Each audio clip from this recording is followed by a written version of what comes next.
Il m'a été demandé de parler sur Donne-toi tout entier. Amen. Un merveilleux thème. Tu peux le dire à ton voisin de gauche, donne-toi tout entier. Ton voisin de droite, celui de devant, celui de derrière, seulement celui qui te sourit. Amen. Nous allons lire deux versets dans la Bible. Nous sommes debout. Nous sommes dans Acte 18, versets 4 à 5. Acte 18, 4 à 5. La Bible dit ceci. Paul discourait dans la synagogue chaque sabbat et il persuadait des Juifs et des Grecs. Mais quand Silas et Timothée furent arrivés de la Macédoine, il se donna tout entier à la parole, attestant aux Juifs que Jésus-Christ, que Jésus est le Christ. Asseyez-vous, s'il vous plaît. Nous connaissons l'appel de Paul, comment il s'est converti. Et comment il était très persécuté, et comment il aimait bien discuter la parole avec les Juifs. Et au verset 4, on nous présente un Paul qui fait des discours dans la synagogue chaque sabbat, et qui persuade des Juifs et des Grecs, ce qui est une chose merveilleuse, et on aurait pu croire qu'il avait atteint l'excellence, la perfection, que c'était tout ce que Dieu pouvait lui demander. Et lorsque nous allons au verset 5e, la Bible nous dit « Mais quand Silas et Timothée sont venus comme un renfort au ministère de Paul, car nous avons besoin d'un renfort dans le ministère, car nous sommes en guerre. Mais quand Silas et Timothée furent arrivés de la Macédoine, alors Paul, au lieu d'être tout le temps en train de discourir dans les synagogues et de persuader les Juifs et les Grecs, il s'est donné tout entier à la parole. C'est comme si le fait d'être tout le temps dans les synagogues chaque sabbat et de chercher tout le temps à persuader les Juifs et les Grecs l'empêchait de se donner tout entier à la parole et pour attester que Jésus-Christ était le Christ. Je crois qu'il aurait bien voulu le faire tous les jours.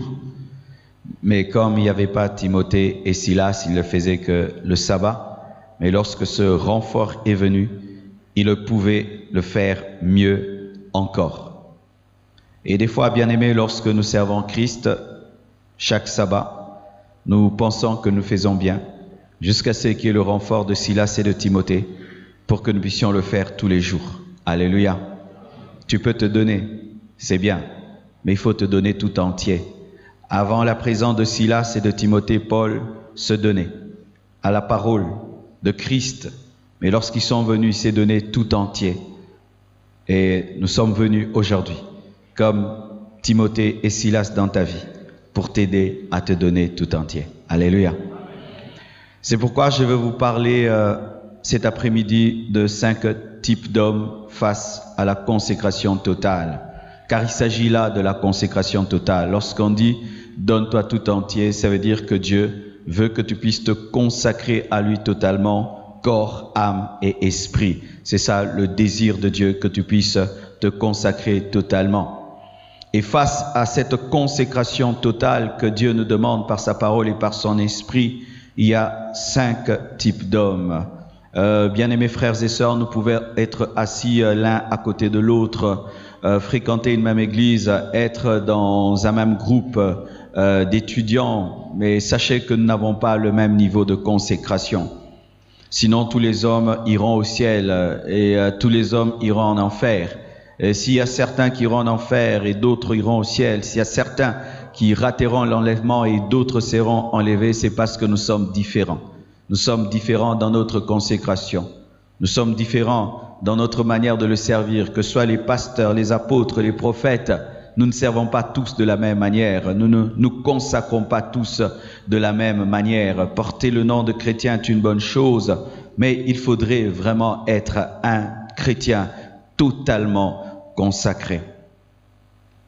Nous savons, bien aimés, que sur le plan physique, il y a 3 états de la matière. Il y a l'état solide, il y a l'état liquide et il y a l'état gazeux. Et j'aimerais vous dire même que dans le domaine de l'esprit, il y a des hommes solides, il y a des hommes liquides et il y a des hommes gazeux.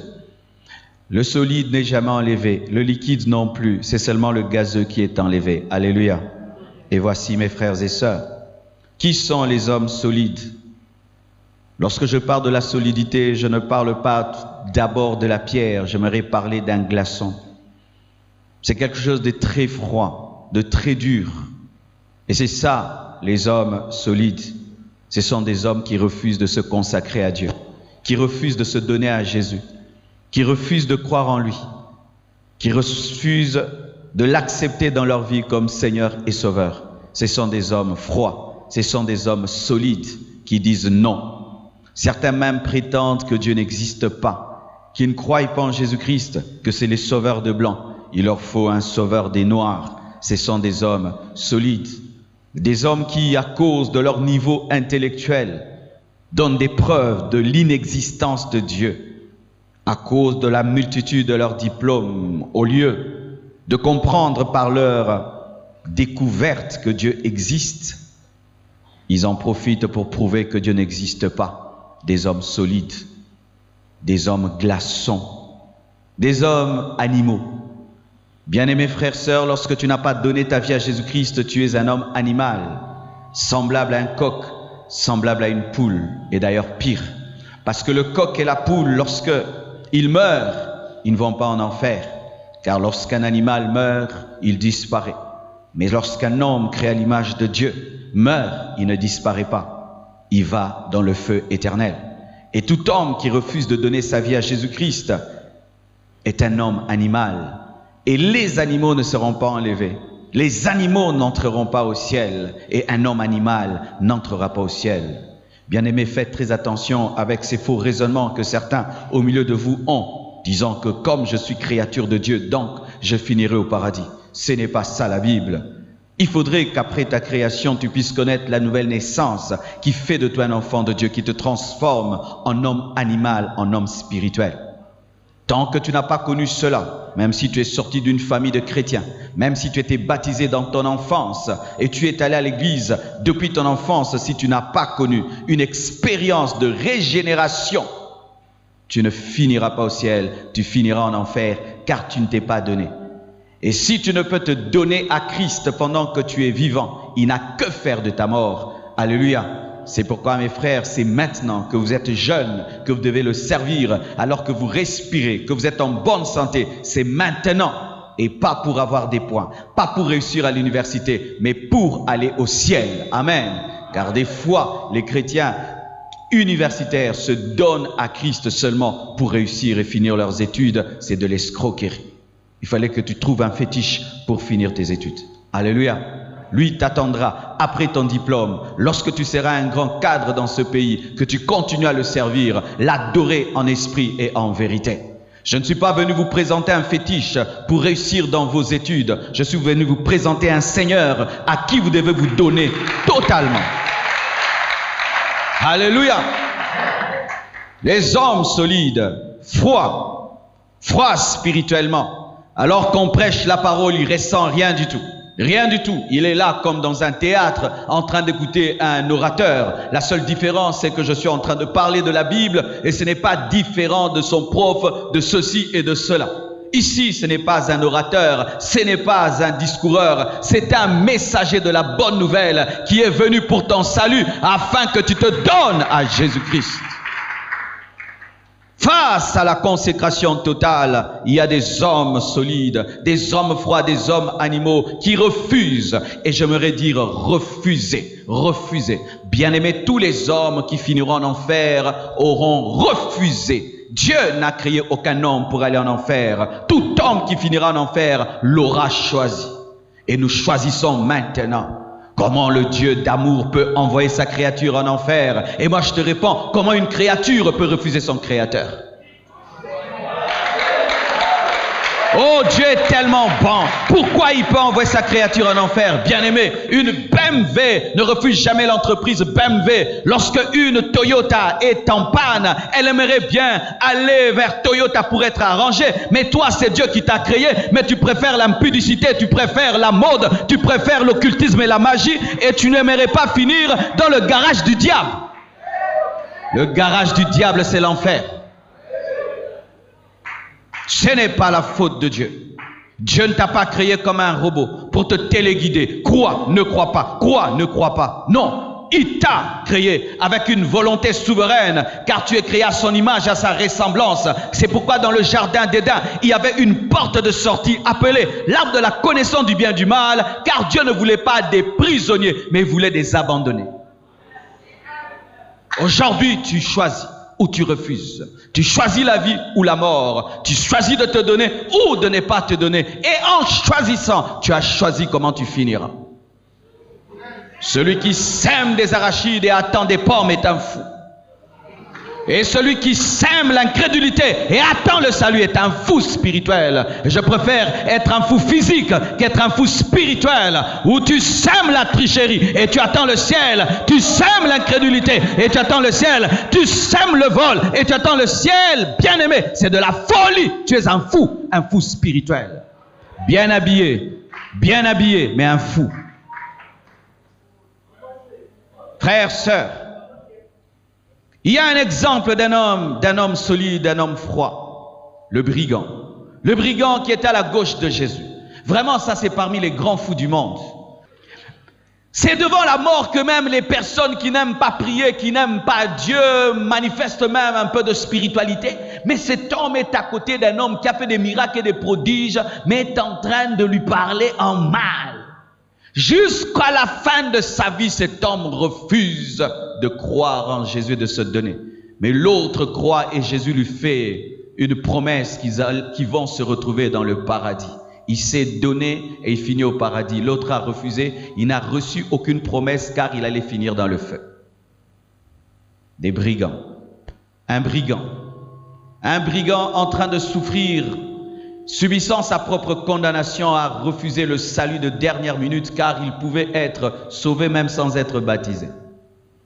Car le crucifié ne peut descendre de la croix pour être baptisé. Lui n'avait pas besoin d'être baptisé. Il croit qu'il va au paradis. Il n'a même pas le temps d'être tenté. Quelle grâce même en dernière minute.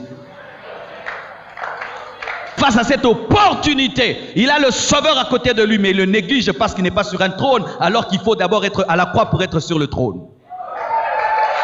Il n'a pas compris la manière dont le Sauveur est venu le voir. Il a visité sur une croix. Comme toi, tu croyais qu'il y aurait un grand papa qui viendra te prêcher, le pasteur Marcelo. C'est seulement ce jeune-ci. Mais fais attention, en moi, il y a le roi, le Seigneur des Seigneurs qui est venu te sauver. Et il se peut que jamais dans ta vie on te parlera comme je t'ai parlé, comme lui. Il a raté l'opportunité d'être sauvé. Car ce n'est pas venu comme il voulait. Tu voulais une croisade d'évangélisation avec 1 million de personnes, mais dans la simplicité de cette université, le Seigneur est venu te parler aujourd'hui. Saisis l'opportunité et ta vie sera changée. Je dis ta vie sera changée. Je te dis ta vie sera changée. Ta vie sera changée. Ta vie sera changée. Des hommes solides. Mais il y a aussi un autre état de la matière, l'état liquide. Ce n'est ni solide ni gazeux. Un état intermédiaire, dites intermédiaire.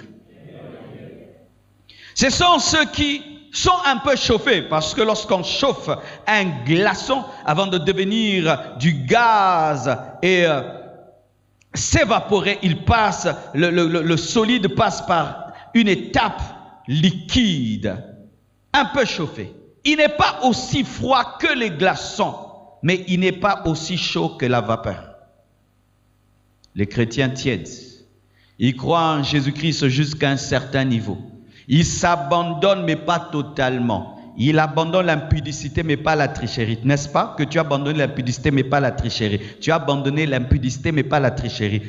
Tu as abandonné l'impudicité, mais pas la tricherie. Tu as abandonné l'impudicité, mais pas la corruption. N'est-ce pas? Vrai ou faux? Vrai ou faux? Parce que si tu ne triches pas, comment tu vas réussir? Tu vois, dans le domaine des études, tu es toujours un païen, mais dans le domaine de la sexualité, tu es chrétien.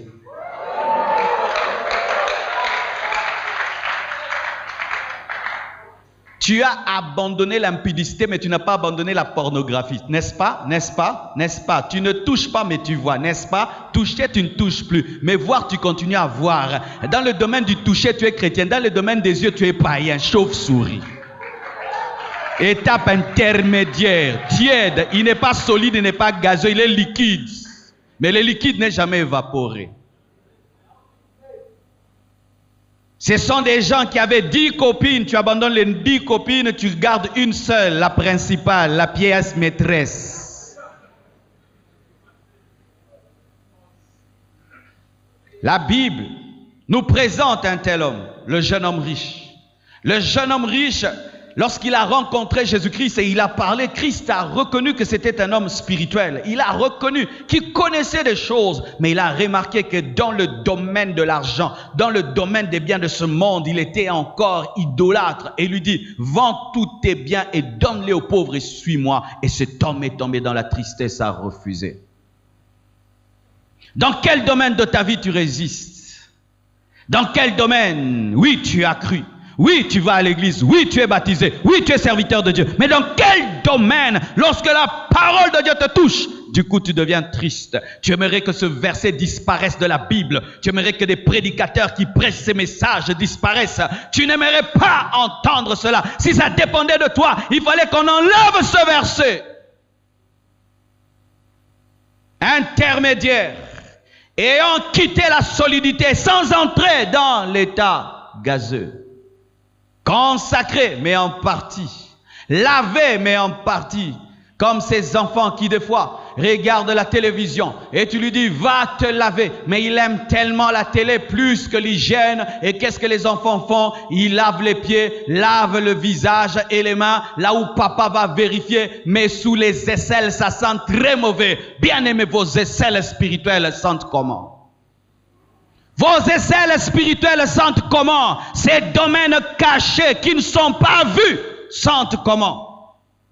Vous avez lavé les domaines qu'on peut voir. Tu ne vas plus dans les boîtes de nuit parce qu'on va te voir. Mais toi, tu danses la musique du monde dans ta chambre. Les aisselles. Quel est l'état? L'état de ton cœur, l'état de tes pensées, les choses cachées.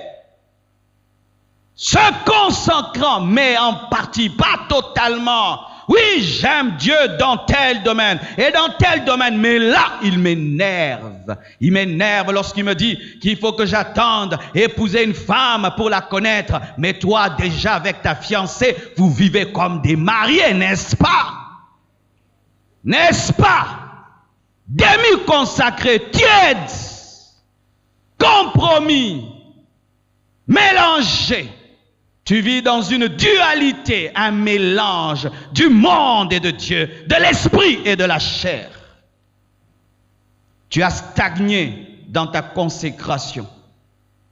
Tu as bloqué dans ta consécration et tu as ouvert des portes au diable. Car le péché que tu gardes, c'est la porte du diable dans ta vie. Et ce que tu ne détruis pas aujourd'hui te détruira demain. Tu sais par où le diable passera pour te détruire, parce que tu refuses de détruire.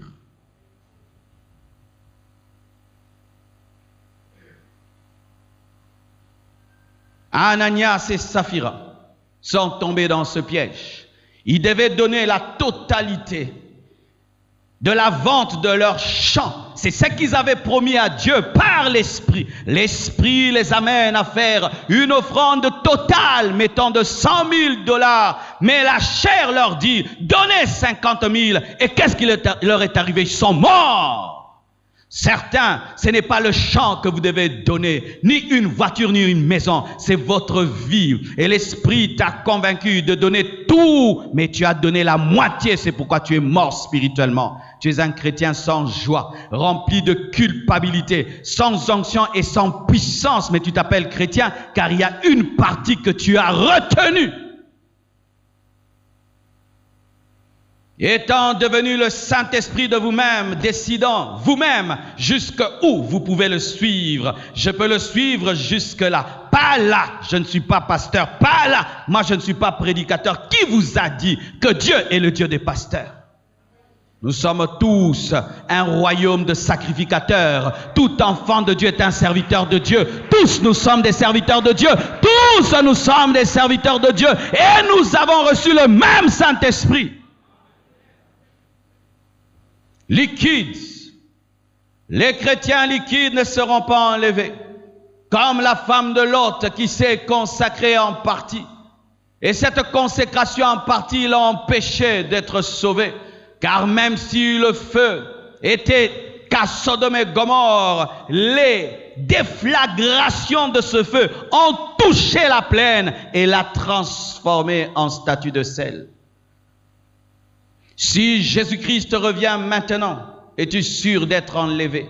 Les chrétiens tièdes ne seront pas enlevés. Ceux qui se donnent en partie ne seront pas enlevés. Si Jésus revient, tous ces chrétiens boîtes de nuit, ces chrétiens chauves-souris ne seront pas enlevés. Et malheur à nous, car d'ailleurs les églises sont remplies de chrétiens chauves-souris. Oui, je vous assure. Seras-tu enlevé? Si Christ revenait dans ton sommeil, est-ce que tu seras enlevé? Si Christ revenait dans ton sommeil, est-ce que tu seras enlevé? La vie que tu mènes peut faire que Christ puisse t'enlever. Car si déjà ta propre conscience te reproche, penses-tu que le Saint-Esprit, qui est plus grand que ta conscience, t'acclame? Arrêtez de vous tromper vous-même au nom d'une grâce mal comprise. Dieu est un Dieu de grâce, mais on ne se joue pas de lui parce qu'il est amour. D'ailleurs, sa grâce est dangereuse. Au temps de la loi, il a envoyé des serpents, mais au temps de la grâce, il enverra le feu.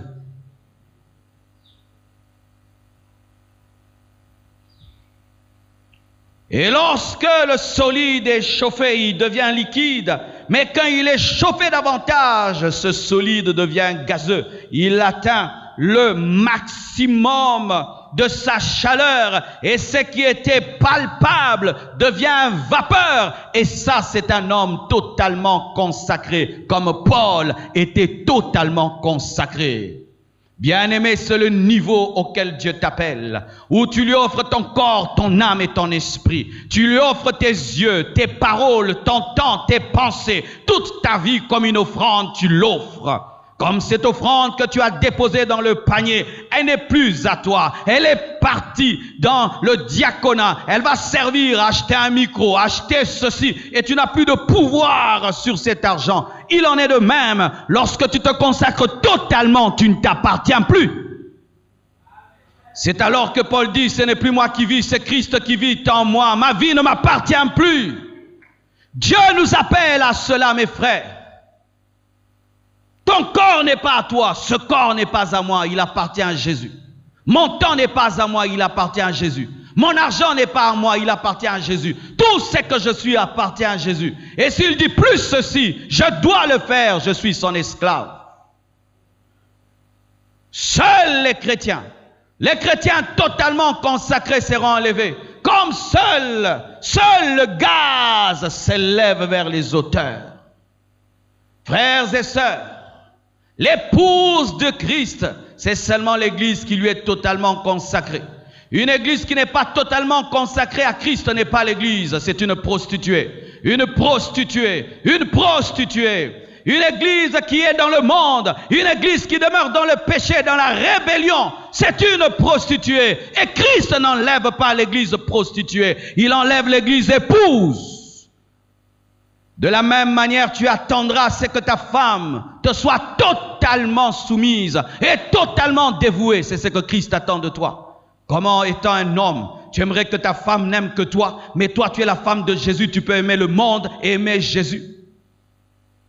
Quel est cet homme ici qui sera heureux d'avoir une épouse qui aime le voisin? Quel est cet homme ici qui sera heureux d'avoir une femme qui, dans le secret, prend l'argent du voisin? Quel homme ici sera heureux si sa femme, dans le secret, sort avec le voisin? Lorsque tu te convertis, tu deviens l'épouse de Jésus. Et il te veut totalement à lui. Totalement à lui. Et c'est possible même en étant étudiant, oui. C'est à l'université que j'ai appris à prêcher. C'est à l'université que j'ai appris à gérer des gens. C'est à l'université que j'ai pu démontrer aux gens que tu peux être un chrétien, tu ne triches pas, tu n'es pas dans l'impudicité, tu n'es pas dans la corruption. À l'université, je n'étais pas pasteur. Seuls les consacrés, seuls les vrais consacrés, les totalement consacrés seront enlevés. Car j'aimerais vous dire que cet événement est en train de venir. Regardez autour de vous, tous les signes sont là. Jésus revient bientôt. Jésus revient bientôt. Les signes des temps de la fin sont au-devant de nous. L'homme moderne n'a même pas besoin de lire la Bible pour savoir que Jésus revient bientôt. Vous voyez comment le monde actuel est pourri. On marie des hommes avec des chiens, des hommes avec des bœufs. Dernièrement, un homme avec un arbre. Des pasteurs bénissent des mariages homosexuels. Est-ce que vous pouvez vous imaginer dans une église de Jésus? Il y a même une star de la musique qui a fait une église et les gens viennent l'adorer. Nous sommes au temps de la fin. Le péché atteint son paroxysme. Le péché est entré même dans l'église. Des soi-disant serviteurs de Dieu prêchent sous l'emprise des puissants de ténèbres. Tout est là, mes frères. La marque de la bête est prête. Et vous êtes mieux placés pour le savoir, vous qui êtes à l'université. La technologie actuelle, tout cela permet à ce que l'Antichrist puisse nous contrôler. Pendant que je prêche ici, par le satellite, ils savent où je suis. Par le téléphone que j'utilise, ils savent que le pasteur Marcelo est à l'ISTA. Ils le savent. Si tu ratais l'enlèvement, seras-tu capable de vivre dans ce monde-là? Un monde avec un homme impie, rempli des démons qui règnent et qui gouvernent.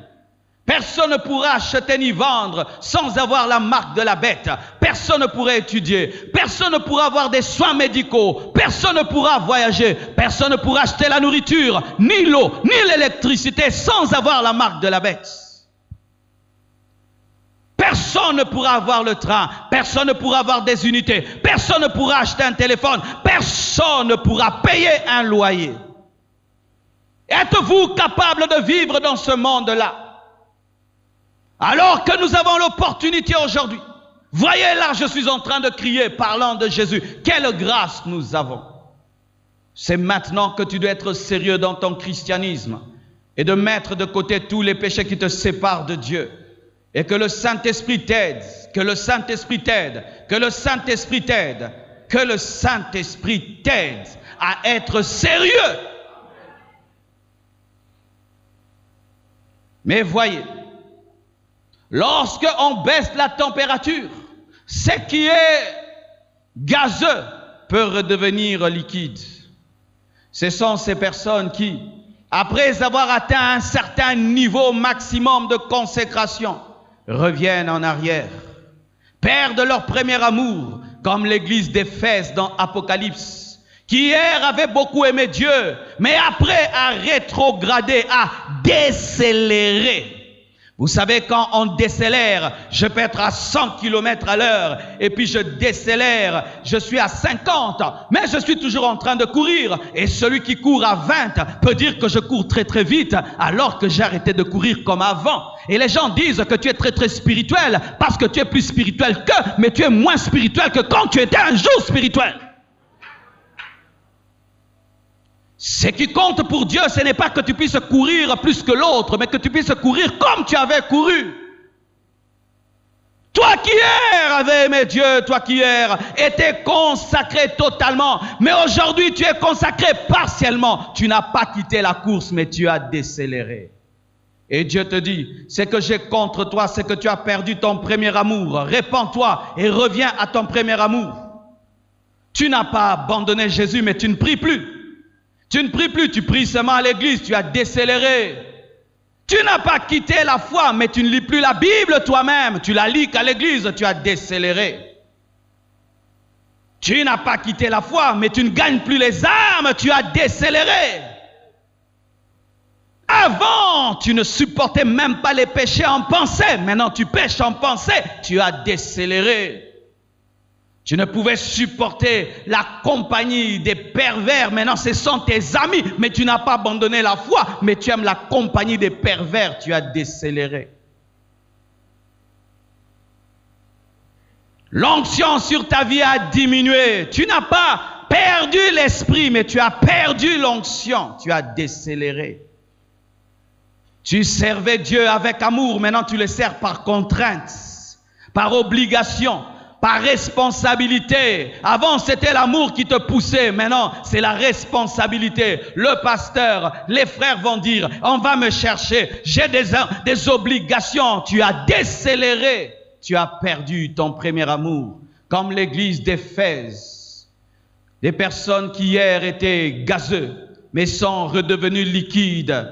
Les personnes qui hier étaient totalement consacrées et maintenant sont des demi-consacrés. Toi qui hier avais aimé Dieu et qui ne l'aime plus comme avant, voici comment tu peux t'en sortir.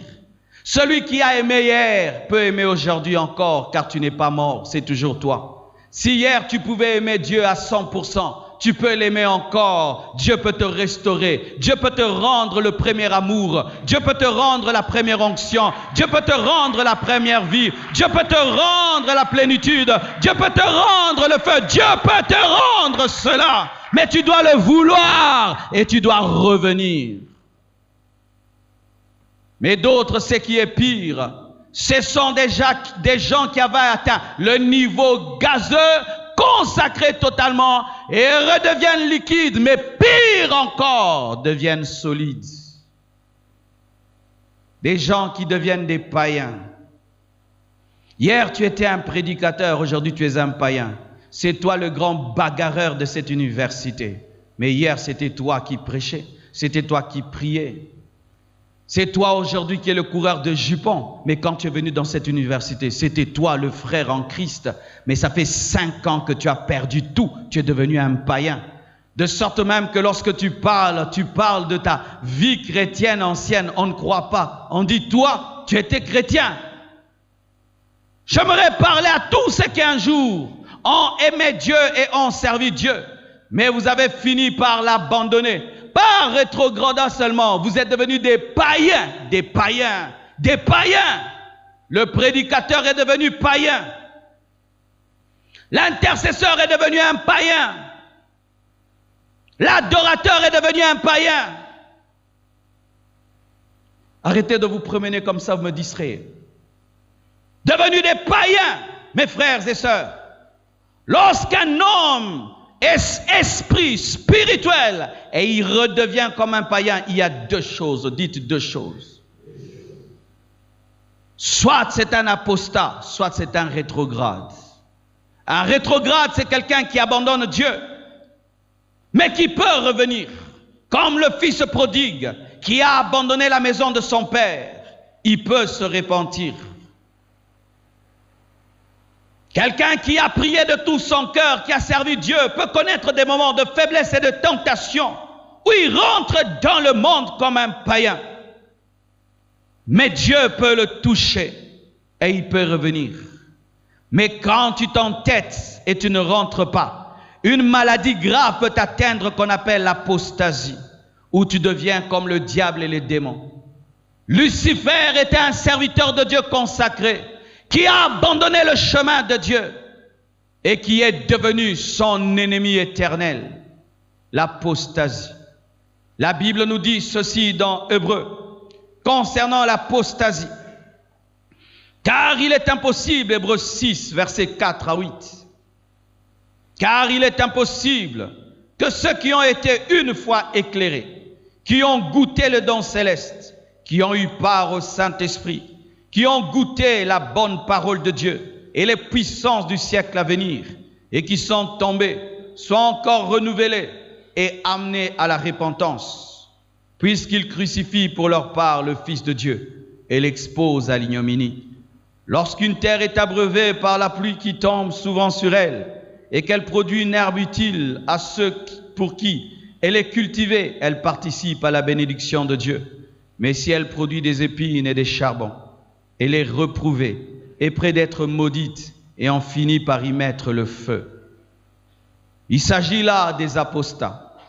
Ce sont des gens qui ont eu à servir Dieu à un niveau très très élevé, utilisés par Dieu dans les miracles et les prodiges, qui ont eu des apparitions des anges, des apparitions de Jésus, une intimité extraordinaire avec le Saint-Esprit, mais qui un jour ont abandonné.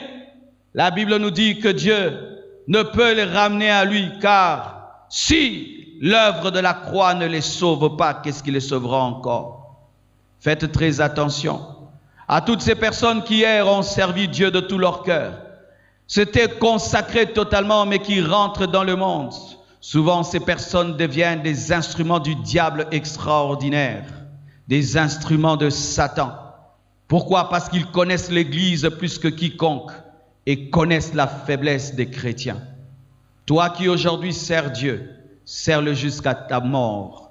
Ne t'arrête pas. Et plus tu montes, tu es en danger. Car si tu tombes, le crash te tuera. Vous qui aimez l'élévation et qui aimez grandir spirituellement, sachez ceci, que plus tu montes, plus tu es en danger. Car si tu l'abandonnes, bien-aimé, quand tu tomberas, tu ne mourras pas seul, tu mourras avec d'autres personnes. C'est pourquoi j'aimerais parler à vous tous qui êtes des responsables dans cette université. On vous voit prêcher, enseigner. Ce n'est pas que de la fierté, c'est une lourde responsabilité. Hier, vous étiez venus comme des jeunes et aujourd'hui vous êtes des serviteurs de Dieu. Et tous vous regardent. Et sachez que si vous abandonnez à cause du vent qui souffle actuellement dans les universités dans ce pays, sachez que vous serez une occasion de chute pour plusieurs. Et certains même atteignent un niveau d'apostasie, c'est-à-dire son cœur devient comme le cœur d'un démon, incapable de se repentir.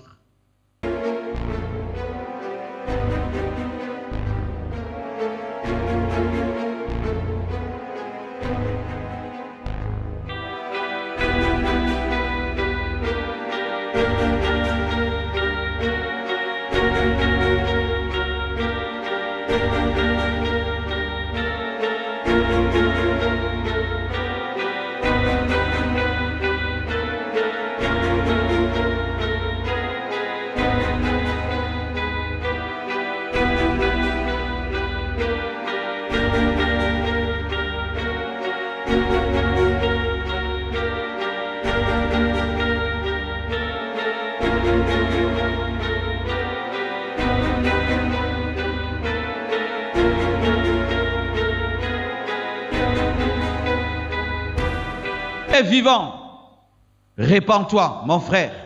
Si hier tu l'as connu et tu l'as abandonné, il est encore là pour te pardonner. Mais si tu endurcis ton cœur pendant longtemps, toi qui l'as connu, qui l'as abandonné, tu risques d'attraper une maladie qu'on appelle apostasie. Un esprit d'égarement vient sur toi, de sorte que jusqu'à ta mort, tu deviens incapable de revenir. Ne jouez pas avec la spiritualité. Ne jouez pas avec vos âmes. C'est maintenant ou jamais. J'aimerais conclure en disant ceci. Si tu es totalement consacré, ne tombe pas dans l'orgueil, mais tous les jours de ta vie, implore la grâce de Dieu pour rester debout, car c'est par grâce que nous sommes debout. Tous les jours de ta vie, implore la grâce de Dieu pour rester debout. Et si tu es un demi-consacré, voici, si tu as pu faire la moitié du chemin, tu peux faire tout le chemin. Tu peux. Si tu as abandonné 5 choses, tu peux abandonner 10 choses. Regarde tes victoires pour affronter tes défis. Si tu as pu arrêter avec la tricherie, tu peux arrêter avec l'impudicité, car c'est la même personne. Et toi qui refuses de te donner, qu'est-ce que tu gagnes dans le péché? Qu'est-ce que tu gagnes dans le monde? Lorsque je n'étais pas donné à Jésus, je n'avais pas de joie, je n'avais pas de paix. Et je sais qu'aucun païen n'a une vraie joie, aucun païen n'a une vraie paix. Il n'y a rien dans le monde, rien que des illusions, des apparences de force et de joie. Il n'y a rien de consistant. Viens à lui aujourd'hui. Et j'aimerais dire à celui qui hier était consacré, lorsque tu es venu dans cette institution, tu étais tout feu, tout flamme. Voilà que maintenant tu as perdu le feu. Dieu t'aime. Reviens comme l'enfant prodigue. Il t'attend et il te pardonnera. Et l'expérience que tu as connue en rétrogradant sera pour toi un enseignement qu'il n'y a rien dans le monde. Car un chrétien qui a rétrogradé, lorsqu'il revient à Christ et que Satan veut le tenter encore, il lui dit: J'ai rétrogradé, tu ne m'as rien donné et tu ne me redonneras rien. À toi qui sers Dieu et qui laisse des portes au diable, fais très attention. On ne joue pas avec l'œuvre de Dieu.